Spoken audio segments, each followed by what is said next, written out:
everyone, and welcome to today's show, Beautifully Bruised in the CPS show. I just want to say I definitely have someone that I think will bless you. I heard her story. I actually followed her on, I want to say I followed her on Instagram. And again, the story that she was sharing some of her video clippings to me, you know, I found it to be strength that no matter what life takes you through, that as long as you are determined to make it out and you're willing to fight for your children, for your family, that God has witnesses on earth that can show you that you can make it out. And I just, again, her story encouraged me so. Like I said, I'm almost speechless because when I went through her story, I mean, it sounded like something that you will watch in a movie or you will watch on television, but it did. And I'm like, oh my God, I have to bring her on the show. So first and foremost, you know what I do. I have to give honor and glory to my Lord and Savior, Jesus Christ, because without him, I'm absolutely nothing, but with him, I am everything. He gives me the strength to keep going, to be able to do the show, to be a mother, to have also overcame the shenanigans with CPS and be able to let them know that no, you're not getting my children. I didn't give birth to them and went through all that labor for you. So that's not going to happen.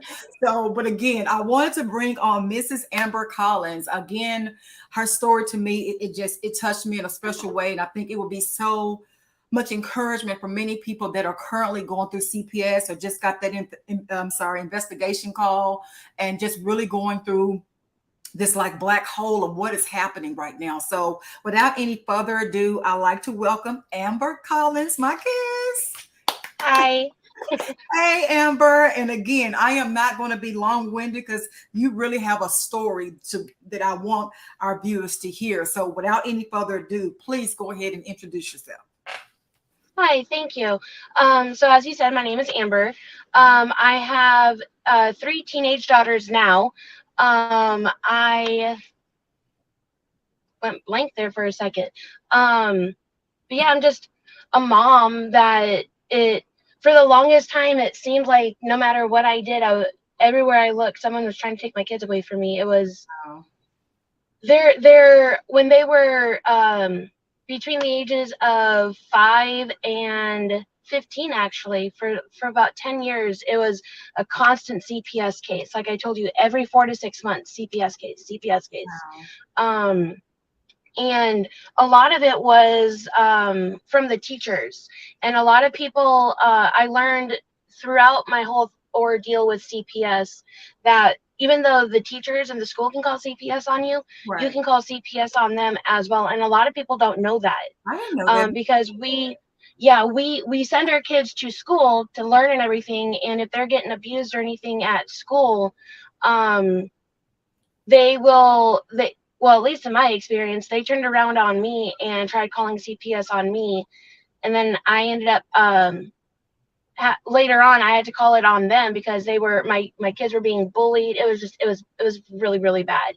Oh my God. Um, the first CPS case, like I told you, that started the whole ordeal. I have my middle daughter was premature. I had her at 28 weeks, Uh-huh. and she was severely delayed. I had been trying to tell the doctor about it. Um, Doctor just dismissed it. Like I told you, hit on me more than anything. And then when his nurse practitioner caught wind and shared the same um, worries that I had, Mhm. that's when he flipped it, and that was how I got my first CPS case. Oh my God. Um, it was from the doctors. Wait a minute. I cannot let you go on without reintroducing what you just said. So, and because I have never heard, this is the first for me. So you're telling me your doctor obviously was attracted to you and was making, I guess advancements or trying to, uh, Hmm. with you, whatever the case may be. And since you didn't accept, the invitation of, you wanting to be with your doctor in a relationship, am I understanding it correctly that do you think he also maybe used that as a form of retaliation? or can you explain it a little I'm not sure. I think it was the fact that I went to his nurse practitioner and I told her that at this time my daughter was just over a year old. She wasn't holding her own bottle yet. bit? Mm-hmm. Or no, she just started holding her bottle. She couldn't hold her head up yet. She Mm-hmm. couldn't crawl. She couldn't sit up yet. And she was about a year and 3 months at this point. Nothing we did could get her to gain weight. Um, and I kept trying to take her to the doctor to get help, but he just, like I said, he would compliment me on my weight loss from the pregnancy weight loss, Mm-hmm. tell me how pretty I was. It didn't matter if my husband was in the room with me or not. Oh, really? And I think it was a lot of when I took it to his nurse practitioner, and she shared this exact same concerns that I had. When she went and told him and confronted him about it, and I told her that he spent most of the time hitting on me. It was very unprofessional. Yes, it is. I think he was trying to cover his own tracks. Mm-hmm. And he was like, oh no, I share the same concern. Something must be going on. We'll have to get CPS involved. Oh my God. Even though I had been trying to ask for help, I had been trying to ask why my daughter wasn't hitting her milestones. Because I mean, I only had one daughter before her, and she hit all her milestones, so it was new to me, Of and I course. was still very young. I was only 20 years old. No, Okay. I'm sorry, I was 21. 21 with 3 kids under 3. Mm-hmm. Um, it was very stressful and everything. So I think the reason why he called CPS um is because he got called out by another coworker on it, and just to cover his Right. It tracks. sounds like, yes. Um yeah, that's when CPS got involved. Um Wow. that first caseworker ended up being the same caseworker for case number 10 though. Okay. Um Okay. That's something too, Amber, because when we talked previously, I would like for you to share that. This is something to me that was so powerful because can you please share how many, the total amount of cases that you've had, but by the grace and mercy of God, your kid still was never removed? I've had a total of 13 CPS cases and never once removed. The only thing that I ever had was a safety plan put in place where I couldn't be alone with my kids. And that was case number 10. Wow. Okay. Okay. I'm sorry. I just wanted to. Oh, no, you're good. You're good. So like I said, the school, so cases 2 through 9 were from the school. They were sending my daughter home with a wet diaper, a soaking diaper actually, and I had two different diapers for school and diapers for home, so different, so I would know, the colors, know what diaper came from where. Right. And we actually started doing that after we noticed her coming home with soiled diapers. And so that just helped me keep track of, knowing if they were actually changing her diaper or not. Right. I did. They were also overfeeding her. Because she was so thin, it looked like we didn't feed her. And she also had, I don't remember if they ever diagnosed it, but the way that the specialists described it to me was she didn't have like that switch that we have that tells us we're full. So Mm-hmm. we stop drinking or we stop eating because we'll get sick. She didn't have that. So if she saw anything, any food or any liquids or anything, she wanted it. And I let the school know. I gave the doctor's appointment or doctor's notes, everything. Everything was noted.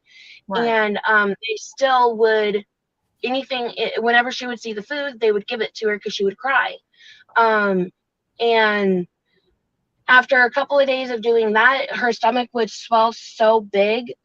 She looked like a lot of the kids that you see from Africa that are Commercial. malnourished. Yes, I've seen Yeah, those. Yes. yeah, that's how her stomach looked. We could see all of the veins in her stomach, and it would take a couple of days for me to get her stomach to go down, help her go to the bathroom, massage her stomach. It was a lot of work, and I kept telling the teachers, but they wouldn't. They just kept feeding her and feeding her and feeding her. And then they weren't turning in the doctor's notes for the absences. Hmm. And so when I went and made my complaints, that's when the CPS cases started. She was also anemic, so she would bruise very, very, very easily. Mhm. And anytime she would have a bruise, a little scratch, anything, CPS case. I literally had a CPS case for several years, every 4 to 6 months. Oh my God. Um, it was extremely traumatizing. It didn't just traumatize myself, it traumatized my daughters as well. I didn't really understand the extent of their trauma from it until my last CPS case from last year. Um, my youngest had a panic attack when CPS got involved for something that was stupid.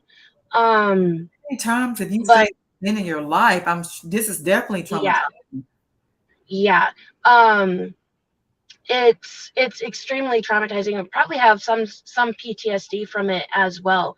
Yes. Because even if um, a neighbor gets CPS called on them and CPS comes and they talk to your neighbors. I had a couple do that. I had that happen to me a couple of times and it took me right back there. I thought they were there for me. I had no idea what I was doing. I didn't know what I was doing wrong.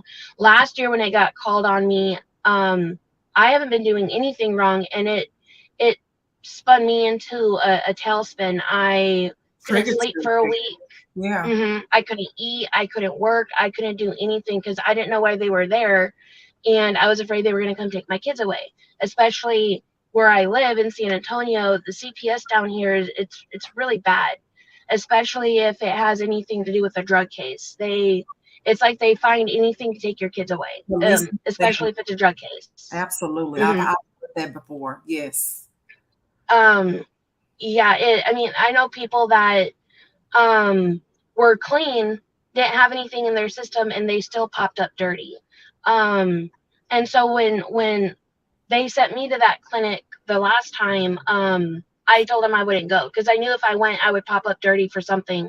And at the time, I'd been clean for 4 years. I now have 5 years clean, and I wasn't going to go through what other people I know have gone through. Right. And then you know what, Amber? I'm glad you mentioned that because the attorney Vince, he have shared that, and I know personally as well, someone that have never done drugs, that some kind of way her test came up unclean. But I watched the show that attorney Vince had, and he, I want to say, recommended that you don't, take the drug test. I don't know if I would definitely tell anyone to seek wise counsel, like an attorney that knows CPS laws. I say Mhm. it on every show because I know how important it is because that's what I needed to help me turn my awful situation around with CPS. But I've heard him say that he wouldn't, like you did, he wouldn't even take the test because who would have think that that someone would have a fake a fake drug test, you Yep. know? And yeah, yeah, exactly. I mean, even so, I've had cases, my CPS cases, I've had two of them drug cases, and the rest of them are all physical abuse. Mhm. I was treated better by the CPS workers for the physical abuse claims than I was for the drug claims. Wow. The Wow. drug claims, I was automatically labeled or deemed a bad parent. Um, Case number 10, that's when they tried taking my kids away, and I somehow survived that one. I don't know how. Well, great. Um, it You have been through it. yeah, Yeah. yeah, that one. I think that's the one that we talked about that you wanted me to share the most about. Yes, Um, I that do. one, yeah, yeah, that one. Okay, so what led up to that CPS case? I was heavy in my active addiction at the time. I was pregnant with my fourth child and ended up having a miscarriage. Oh, I'm sorry. At the time, I thought it was my drug abuse that caused the miscarriage. I have since found out, or since come to the conclusion that it was most likely my tubal ligation. It was an ectopic pregnancy, Mhm. but the drugs probably had something to do with it. Mm. Um, but I felt so guilty about it and so guilty for hurting because my kids were really excited. My husband was excited. We thought Mhm. it was going to be a boy because it was a different, I had different symptoms than I did with the girls. Okay. So we were all really excited. And because I thought it was my fault, within a 7 day span, I overdosed 4 times. Wow. On two of those occasions, I passed away twice. Um, the last overdose that I did, which was the last time that I actually flatlined, in front of my house and then on the way to the hospital. The My husband talked to the cops, asked if he would be okay to take the kids. He got the okay to take the kids, and he moved back to Del Rio. And the CPS worker up here where I am told me that it was the police officer that contacted CPS because I did it in front of my kids. I mean, I didn't take the drugs in front of them, but I did pass out in front of them. Okay. They were in my care at the time. And so I was under the impression that it was a police officer that called CPS on me. But my husband said that when he went to Del Rio, he went and opened up a CPS case against me to try to protect the kids. Mhm. Um, After about 2 weeks up here, I got clean and everything. He came back up here to get me away from San Antonio and brought me back to Del Rio, thinking that would keep me clean. And so my CPS case from up here got transferred down to Del Rio. Um, when I got down there, I contacted CPS myself to find out who my caseworker was going to be. And coincidentally enough, it was the exact same caseworker from my very first case ever, Oh my goodness. who did not like me. She really did not like me. And it was Um, like she didn't like you. So, yeah, it was very, very, very evident that she did not like me. mhm. And so she wanted me to do several classes. I needed to do a parenting class, family counseling, marriage counseling, a drug assessment. I needed to go do mental health, all things that I wanted to do anyways. Right. And I had been waiting weeks for her to give me the referrals because you're supposed to get the referrals from them so that the state pays for it. Right. But after about 4 weeks of waiting and not getting anything, I went on my own and used my insurance because I had insurance. I used my insurance to cover everything. Yeah. What? And I let yeah, I let all of the. It almost seemed like she was trying to set me up, honestly, and make it look like I was being non-compliant. And so all of the therapists, counselors, everyone that we went and saw, I let them know that I had an active CPS case, told them who the caseworker was, so that they could forward everything over to her like they were supposed to. I don't know if somehow it got back to her supervisor that they were using my insurance instead of the Wait. state paying for it. Mhm. Because next thing I know, um, we got a phone call telling us that we needed to come into the CPS office.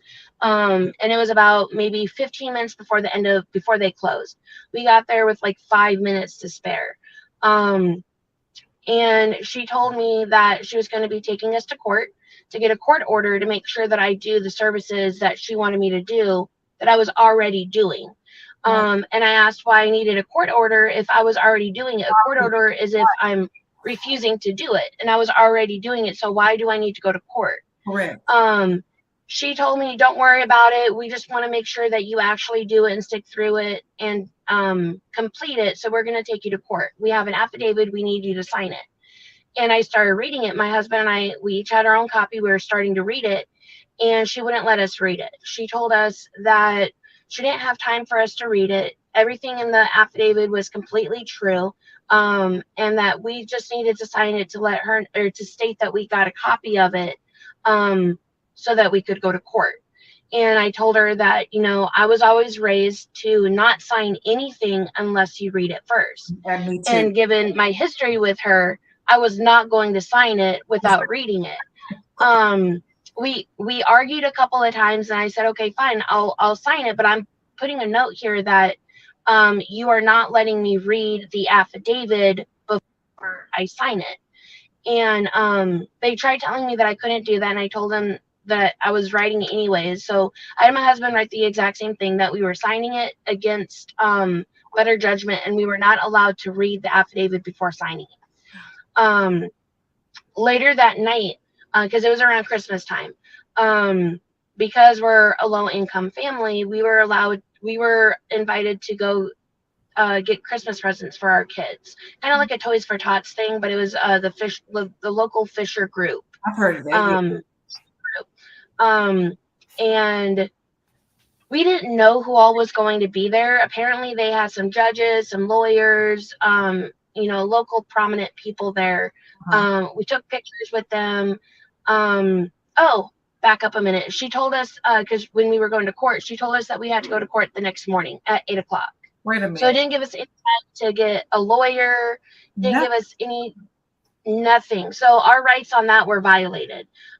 We should have been able to get some sort of legal representation because we were going to court. We were absolutely. told that we didn't need it because it was just to make sure that I was going to do the services that I was already doing. Already was doing it. Um, yeah.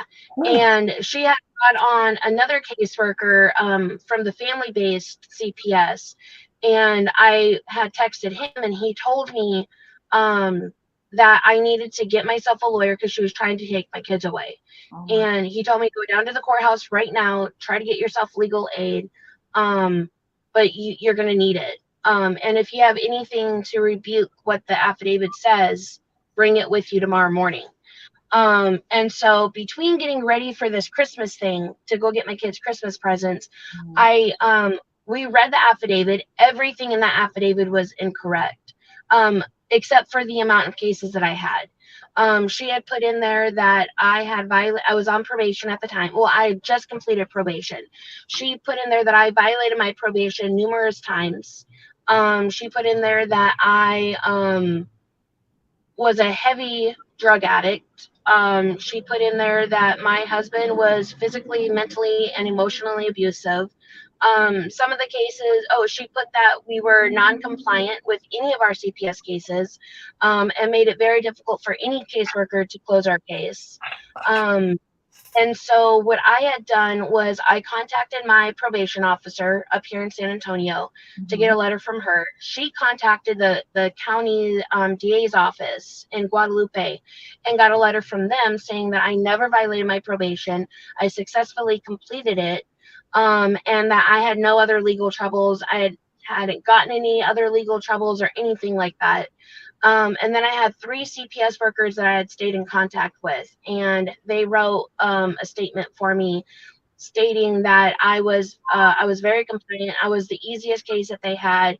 It was all my cases were open shut cases, um, and that they at the time agreed with me that they were under the impression that the school was manipulating my daughter into saying what they wanted her to say. So I brought all of that with us. That is so. And I'm so sorry. That is so amazing that you did the work, basically. You, I only had a couple hours to do it because this was like 5 o'clock on, I don't remember what day it was, but it was in the middle of the week, and I only had until 9 o'clock the next morning to get all of this put together. But I managed to do it. When we got to court, we tried getting legal aid. The courthouse told us that we couldn't get legal aid. I told them that it was my constitutional right. I do have a right to a lawyer, oh my, and I can't afford one, so I could get legal aid. They told me that I wouldn't need to, so I figured I would talk to the judge about that if I needed to. Um, the CPS worker and her lawyer came over and talked to me and my husband, and I told them that everything in the affidavit was incorrect. Not one thing in there was correct. Um, and they told me not to worry about what the affidavit said. We weren't there for that. We were there to make sure that I was going to do the courses that they wanted me to do. wow. Um, Oh my God. so we went up in front of the judge. I let them do the talking. My husband let me do the talking since I've been to court a couple of times. I knew how to talk to a judge. Mhm. So after they said their stuff, I asked the judge if I could speak. And he said yes. And I told him that, the affidavit was not correct.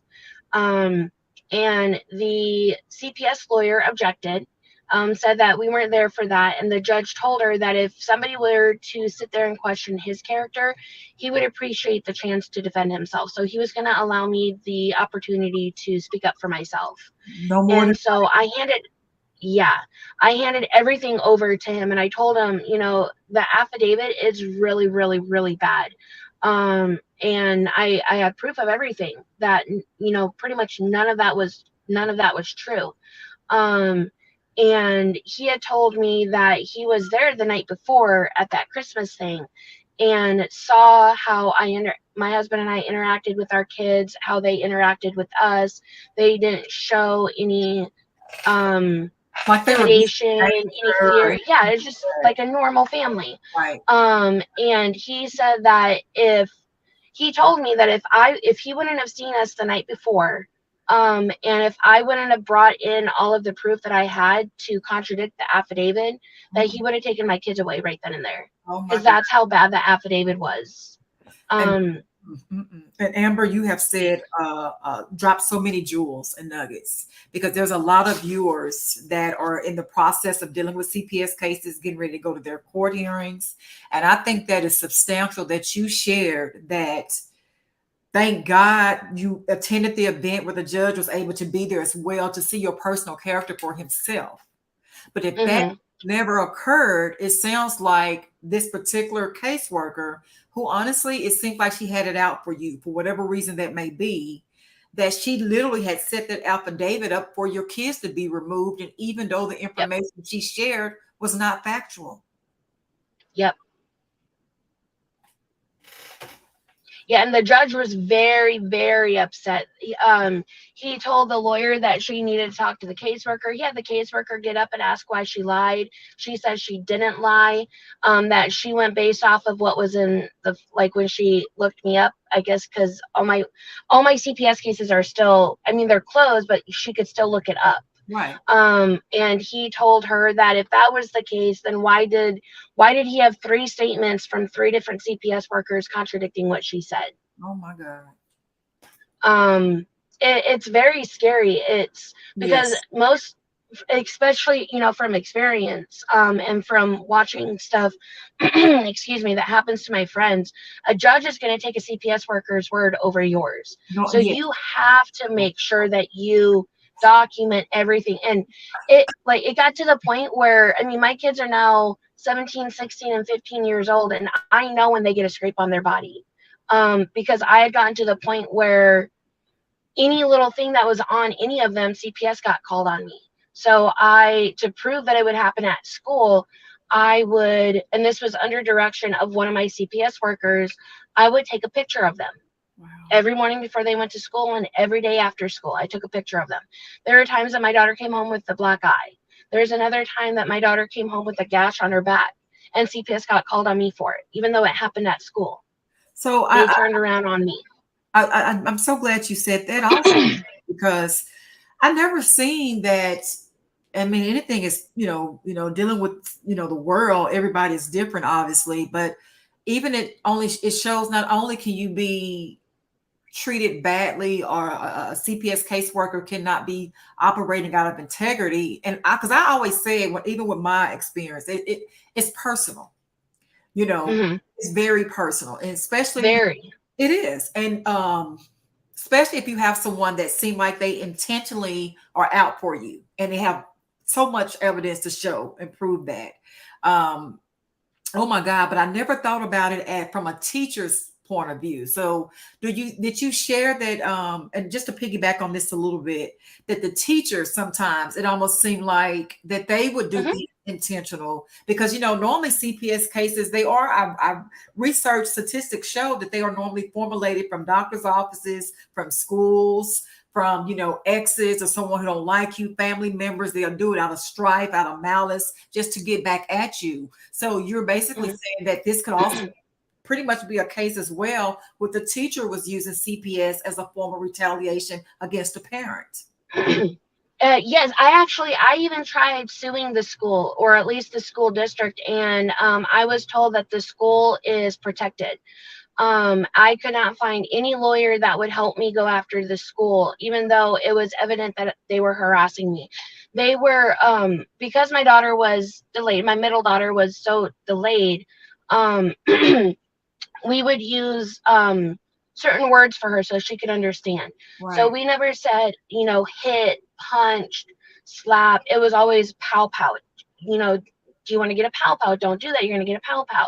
right, Um, and so that's the terminology, the verbiage that she knew. But yet CPS would show up and say, oh, well, she said that her daddy punched her or her daddy hit her or mommy punched her. And I'm like, she doesn't even know what those words mean. They And manipulated. I would show yeah, and I would show the CPS workers that because of her developmental delay, she Right. would repeat what you would say, and I would ask her, "Did Daddy hit you?" And she would say, "Yeah, Daddy hit me."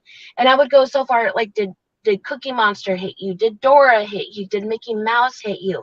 And she would repeat, "Yes, Mickey Mouse hit me. Yes, Dora hit me. Yes." Wow. And there was one time, one CPS worker showed up, and I got in trouble because I didn't send her to school. But it's because her stomach was so swollen she couldn't go to school. She was in too much pain. Uh-huh. And so I brought her down, had the CPS worker, talk to me and, watch her, supervise her. And we were living with my parents at the time, and they had a glass table, and she had walked over by the glass table and tripped and fell, and she scratched her neck from mid neck down to her, down her chest. And after I comforted her and consoled her, I told the caseworker, wait a couple of minutes and ask her what happened. I'm telling you, they are brainwashing my kid, or manipulating her. They're doing something to my daughter. Couldn't be done. And yeah, she waited a couple of minutes and she asked her, she was like, sweetie, what happened? What happened? And she told her, she's like, I got owie. And she's like, well, what happened? How did you get the owie? And she told her, Daddy hit me. I'm like, you saw with your own eyes what What happened. happened? And she still said Yep. her husband hit her. And What yep, Daddy hit her. proof do you need than that? Oh Yep. my. And so that she's like, okay, let me just talk to the doctor, make sure he has no concerns, and we'll close your case. And that's how it was with all of the cases. Amber, Well, you for the most part, up to 10. up to 10 because it was a total of 13, you say? Yes. Total of 13 cases. And that is definitely my question. Due to all of the trauma you've been through for you and your children, have you did say you tried to sue the school district, but have you ever thought about suing CPS from all the hell that they're taking you and your kids through? I didn't even know if that was possible. Oh yeah. I mean, again, I'm not a legal attorney, but we're on the attorney's Vince platform. And Mm. and I do know he definitely handled, and I do know people that have sued CPS, and some thankfully have won. But I'm sure obviously that will be something you have to get legal wise counsel to describe. But from your story Yeah. and all you've been throughout the majority of so many years, sound like with your children. And even to this day, you say that they seem to be. I know you're in the military, they will call it shell shock almost, because the least little thing it'll trigger them. It'll trigger Yep. you, make you think you're fighting in war. Is it PSD, PS? You just mentioned it. PTSD. Yeah, Yes, PTSD. yes, that. Yep. And you're very knowledgeable. That's something that I picked up from you as well. Like you said, you did your own research. You did illustrations to the caseworker. A great example to show you that no, my children, my daughter, basically she just repeats what the person says, and it's hard for me to Hmm. believe, Amber. The teachers didn't know that, but still they tried to use that as a form of manipulation against you to get another CPS case created to you. Yeah. Well, I mean, they knew she was like that because she was in the PPCD program, so she was getting speech, occupational, and physical therapy from them at the school. So they very well, and she was in the class with other, I guess you could say, disabled kids. Yes, I know. So I mean, they very well knew Right. all of that with her, And they still, and wow. it kept going. Yes, Amber, I will. I can't say enough. You, you need to Yeah, I leave. don't know how I made it through. It's by the grace of God. That's the only thing I can think of because I don't know how I made it. Oh my I God. don't. I do know it's the grace and mercy of God and that you are a survivor. Not only a survivor, you are an overcomer. And I do believe that God would allow us to go through some of this most treacherous nightmare stories, for example, CPS, to be able to help others along the way. You are a That I fully believe that. I believe I went through it so that I can help others. And I absolutely. went through other stuff too so that I can help others. I'm telling you, you did not go through that for yourself, and it's bigger than you. So that's another reason why I want to bring you on the show to share your Mhm. story.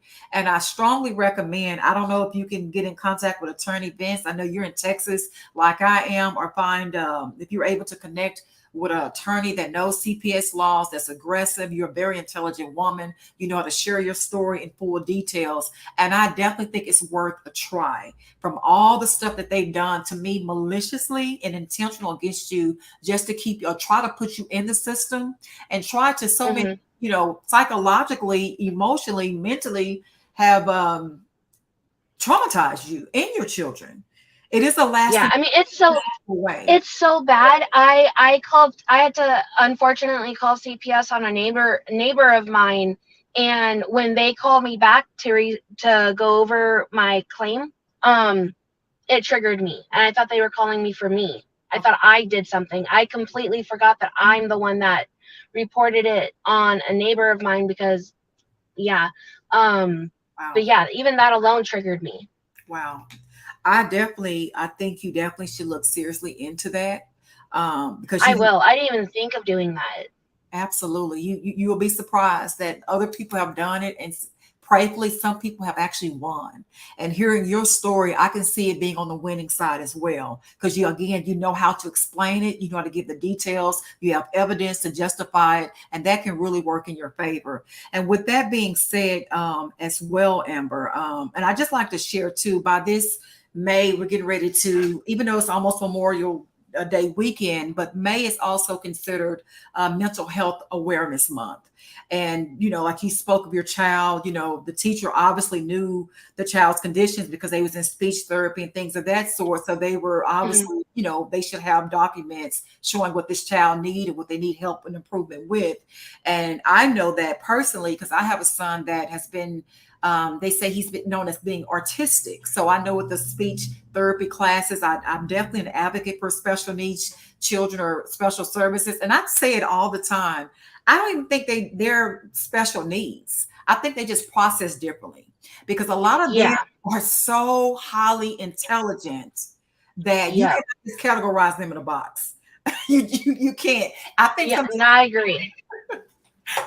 sometimes we need to get on board with how they think so, 100 miles per hour, but they know how to process and they just do things differently.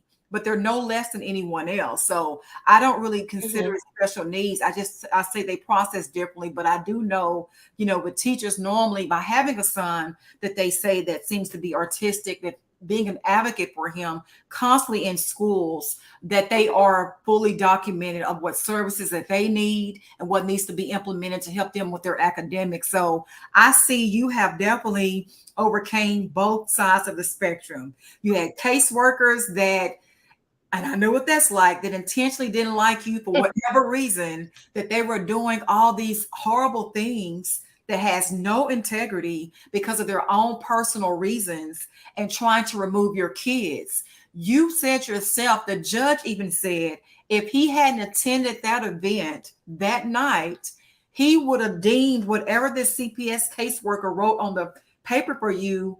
Was it the it wasn't the was it the The app. affidavit? Yeah, it was an affidavit. Okay, so everything she documented was false. And it was enough information that to me she intentionally documented to get your kids removed. I've always said, children, these are our future. These are our lives. They're Yep. lives and souls. They're, a lot of times, Amber, you might have already from your experiences of your 13 CPS cases, by the grace and mercy of God, you dodged every one of them. But I want to say that I heard that a lot of time these cases is due to money. These CPS workers, some that are not working out of integrity, they're trying to get incentive for money. I heard they get adopted Mhm. out. I had a guest before Yep. say, yeah, it's dealing with money, power, and politics. It's not even about you and your kids at the end of the day. My attorney told me that. She said, this is not about you or your kids. This is far greater than what you could ever imagine that you've entered into with this CPS case. So, Oh, I believe it. oh, yeah, I saw it. I experienced it. I did. I witnessed it from my own very eyes, and by the grace and mercy of God, everything that they tried to set up for me to fall in, it wouldn't work.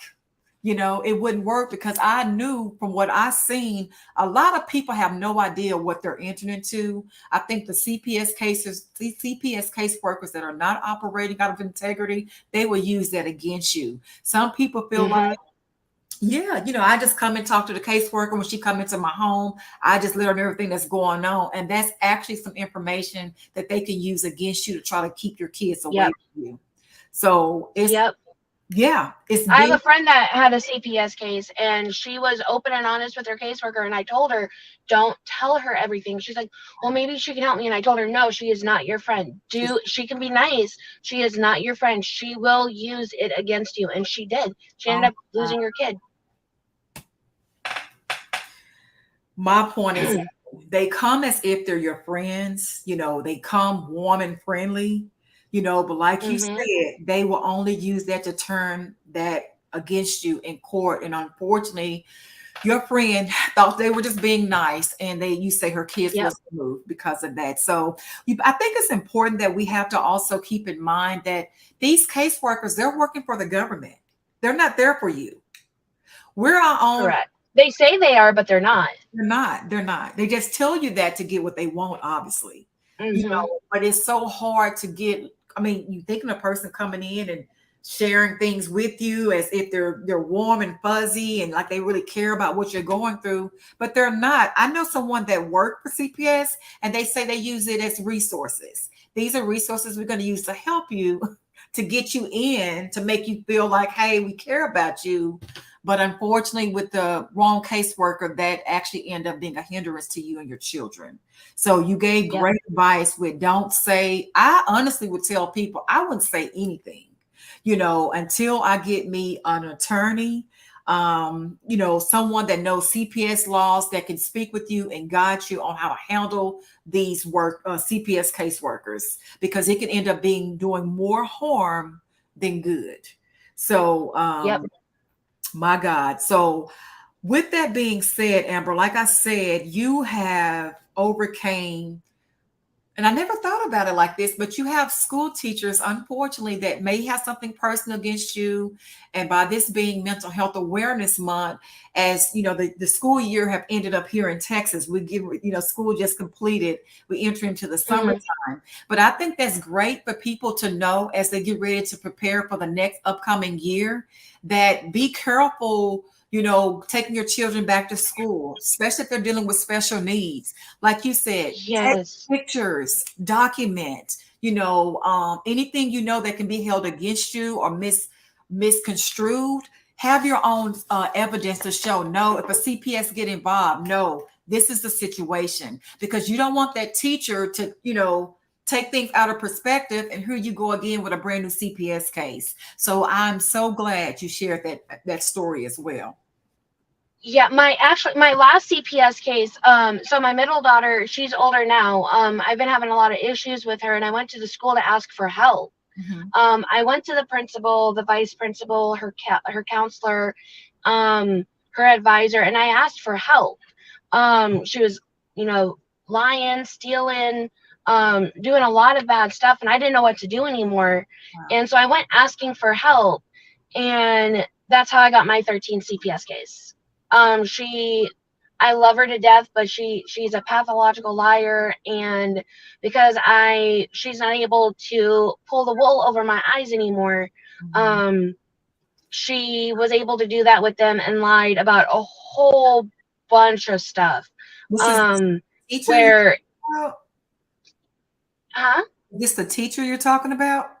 No, no, no. My daughter lied to the school, to the counselor Oh, and the advisor, and told them that I was doing a whole bunch of stuff that was not even true, oh, and without even consulting with me, even though I told them she lies about everything.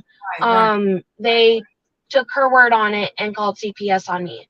Thankfully, I'm under a doctor's care and everything, and I get drug tested every month, and that helped me out. But with what she claimed against me, if they would have taken her word over mine, I would have lost. I would have lost my kids last year Oh my God. because she lied on me. Wow. You have Yeah. really, So I mean, even going to school, you have to be careful when you go to the school asking for help, because it's just they can flip it around on you too. That is a great, I have never heard that before. And again, I'm so glad you shared that because as like I say, we're in the summertime, I understand that. But as we get ready to go back to, to school the upcoming year, many parents and grandparents and whoever the caregivers may be, that is something they want to be mindful of as well. That can also be twisted against Hmm. at school. And I'm sure some, unfortunately, viewers have shared that, they know what that's like as well. So, with that being said, Amber, for you to be, oh my goodness, have overcame, and I'm a true believer that, God can use our pain and turn that same pain into power, into purpose. Like we just mentioned, that what we both have overcame by the grace and mercy of God, He can use our voice, our story, to help other people that right now are in that situation that we once were in. And I would like for you, Amber, to share with our listening audience, what type of encouragement would you give to those parents, to those families that are currently going through a CPS case? Don't give up. Literally document everything. If you need to take pictures, videos, do it. You're not alone. You have the right. You have more rights than CPS tells you have. Right. Um, and do your own research. Don't give up. Do not listen to them. They're not your friend. Do not, if they tell you, oh, well, why don't you let so and so have your kids for the meantime until you get your own place and get on your feet? Don't listen to them. They won't let you get your kids back. Just, Correct. you know your kids better than you do, and you know your situation better than they do. Do not let them try to flip it around on you. Do not let them convince you that you're a bad parent, if you know in your soul you're not. Um, don't give up on your kids. Don't Down. give up on yourself. Absolutely, Amber. That is some great advice. Even like she said, and again, I always give this disclaimer because I don't believe Oh, all CPS caseworkers are bad, but there are some that are. I I've had some great caseworkers. Right. And I know the one that you mentioned that she was willing to vouch for you, even when you had a bad caseworker that was trying to set you up. She was willing to give evidence to show, no, she does what she says she's going to do. Hmm. And to me, that weighed a lot of volume. You have someone that Hmm. for the system that's willing to validate, no, this is a good parent and she does what she's supposed to do. So that's an example that there are good caseworkers. I don't want it to seem as if they're all bad, but when they are bad ones, you need to be aware of that as When well. they're bad. Yes, Yes. yes, When they're bad, they're bad. But there are some good ones. There are ones that do care. Um, but it's just hard finding out which ones actually care and really are nice, and the ones that are just pretending to be nice. that's which is so true because you took the words out of my mouth because the bad caseworker that I had another person that worked for the system, and she told me that I needed to switch. She was a bad worker, and actually, I didn't do anything. I just, continued to do what I did. I did everything I was supposed to do, but at the end, even though all the bad things she was trying to do to me, they promoted her. And I'm like, I don't know. Do you get promoted for not being a good caseworker or for you? To me, that the CPS system Wow. is so different. Oh yes, she got promoted. And I had another worker that validated that worked for CPS saying that she did a lot of things she shouldn't have done to you. So um, your advice again, that sounds very loud and clear. Don't listen to everything they tell you because again, you don't know are they good or bad. So just to be on the Hmm. safe side, don't say anything unless you are advised to do so by legal counsel because you don't want that to Yep. be against you. And with that being said, as well, Amber, that is some great encouragement. And I noticed on your social media page that you are very vocal. You share, and I want to tell you again today as we get ready to wrap up. I appreciate that with you. I noticed that some of the as I was reading through your comments that some people got offended by you being so honest. But again, I'm Hmm. I'm a big advocate, and I do believe transparency transforms. People perish due to the lack of knowledge, and I do believe iron sharpens iron. So I appreciate you because a lot of people will go through stuff and never tell nobody not a single word. They'll just let you think Hmm. for yourself, get lost in it, don't care, but for you to take your own personal life and be as transparent as you are and say, hey, this is what I went through, good or bad, ugly and different, but I'm sharing my story with you so you don't have to be a victim to CPS like I once was. It takes a real person that has character and integrity to open up their life to let people know this is what I've been through, and hopefully you can learn from it. So, with that being said, Amber, do you have any type of contact information? Say we have any viewers that's watching today and they want to connect with you. Is there a way that they can reach you on any of your social media platforms? Yeah, I have Facebook. It's under Amber Ableiter, Ableiter. My Instagram, it's what is my Instagram? I think it's Amber Collin or Amber Collin 86. So it's COLIN and then 86. And then I have my TikTok, and I think it's Amber Collin 85 Okay. because 86 was taken. And then my email address is ambercollin_86@hotmail.com. Okay, great. Like I said, you definitely, I love your social media platform because you're very Thank transparent. You you. have videos and you provide so much information to help others. So, again, Amber, I hope you and your family have a blessed and happy Memorial Day weekend. Definitely look into getting wise counsel from what y'all been Yeah. through. Please consider that because I pray it'll work in your favor from all you had to go through, and by the grace and mercy of God, you were able to overcome. And also, Amber, if it's okay, maybe later on down the line, if I bring some other guests, would you be willing to come back on the show and share some more of your story if needed? Yeah, of course. I Okay. would love to do that. Thank you. Okay, great. Well, again, Amber, I just want to say thank you again for coming on, sharing your story, and I hope you and your family the continued success and the best for you. Thank you. You too. Okay, thank you. Well, everyone, that definitely comes to the end of our segment, our show. And I hope that you got a lot out of Amber's story. To me, I thought it was encouraging, her able to overcome 13 CPS cases and not one time was her children ever removed. I do believe that was the grace and mercy of God that kept her and her family together. And hopefully that can encourage you along the way to let you know to not give up, to keep fighting for your kids, no matter how it looks, what it feels like right now. That doesn't mean that has to be the end of your story. That doesn't mean that you should put a period where there should be a comma, because I do know God is faithful and there is nothing too hard that he can't do. So I just want to tell you to continue to keep God first, have a safe, enjoyable Memorial Day weekend, and keep God first.